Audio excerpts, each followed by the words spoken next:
Hey, what's up guys, the Strong Boys 19 is back to do another 2013 album review, and I know that it is quite dark because the time right now is 10:30 in the evening.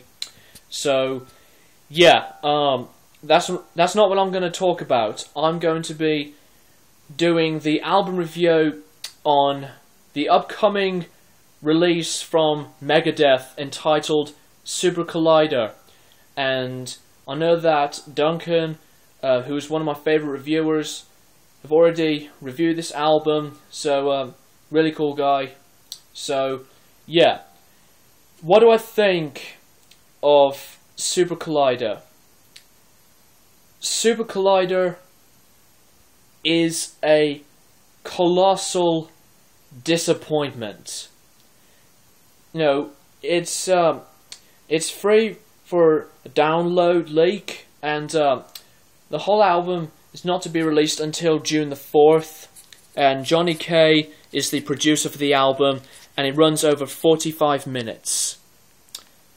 So yeah, this is the follow-up to 2011's 13, so this is their 14th studio album, which is quite obvious to say.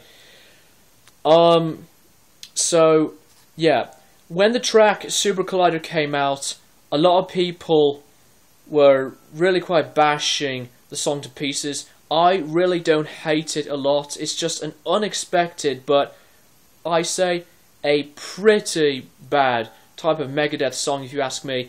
In my opinion, it's like a radio airplay, hard rocky type of song. And sorry, that was Skype.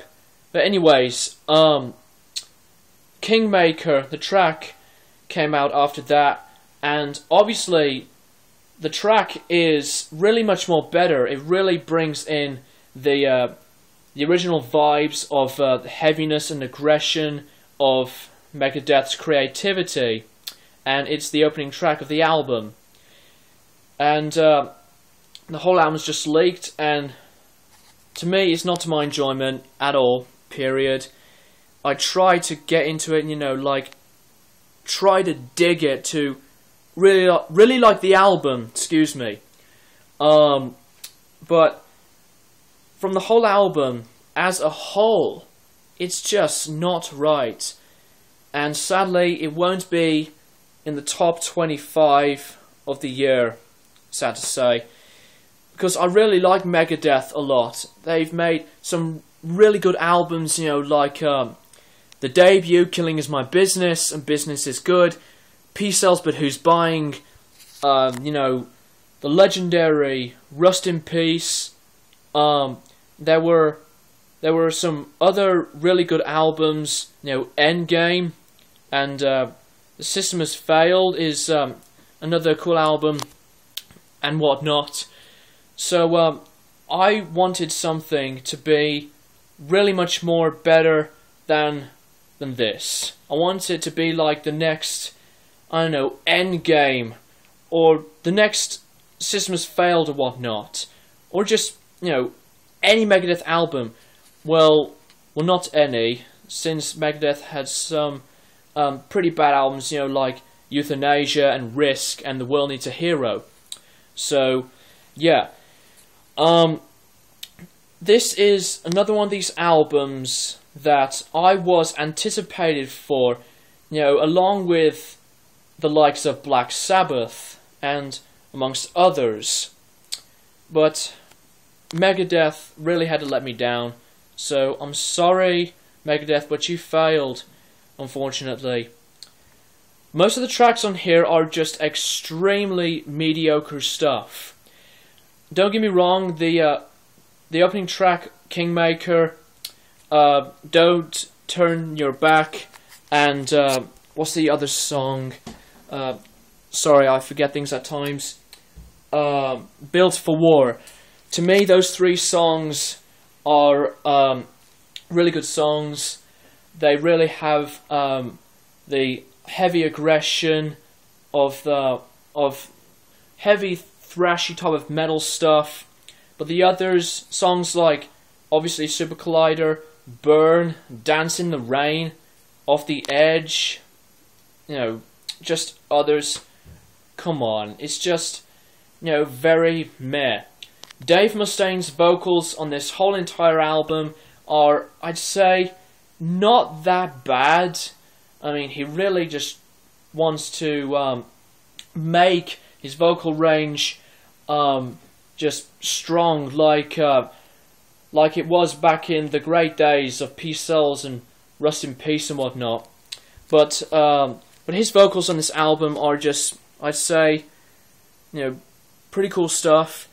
Once again, Chris Broderick is still with the band since the release of United Abominations, and some of the guitar solo work on this album really are one of the top favorite things of mine on the album. Some of his guitar solos are really good on this album, don't get me wrong.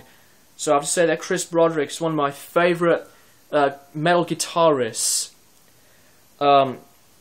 And the drumming is you know, not that bad. It's pretty good stuff, and the bass guitar, the sound of it is, I'd say, I don't think it's quite prominent, but I say it is quite loud, like the electric guitars. The production of this album is surprisingly really good, and the heavy, really cool sound of the distortion of the electric guitars is just amazing, and the drum sound is unique as well. And there are 2 songs on this album that Megadeth have made that features David Draiman from Device and Disturbed, which are you know, Dance in the Rain and Forget to Remember. So that is pretty something. You know, I like David Draiman. Obviously, I remember him from Disturbed, and Disturbed had been one of my favorite bands. So yeah. But other than that, if you want to check out the album for yourself, fair play, and you won't be disappointed. But if you do, then fair play. We are all entitled to our opinions. So yeah, but this is just not a really bad Megadeth album. It's just a very mixed bag. So I don't hate it, but it's just a very average album. It's just, I would say decent, but at least I gave it a really high 100% shot to try and dig it, but not to my enjoyment really. But as I said before, it's just very mediocre. So yeah, that's really all I've got to say about Super Collider from Megadeth. And as for a rating, I'm going to give Super Collider a 5.5 out of 10. And thank you guys for watching, and as always, keep it metal.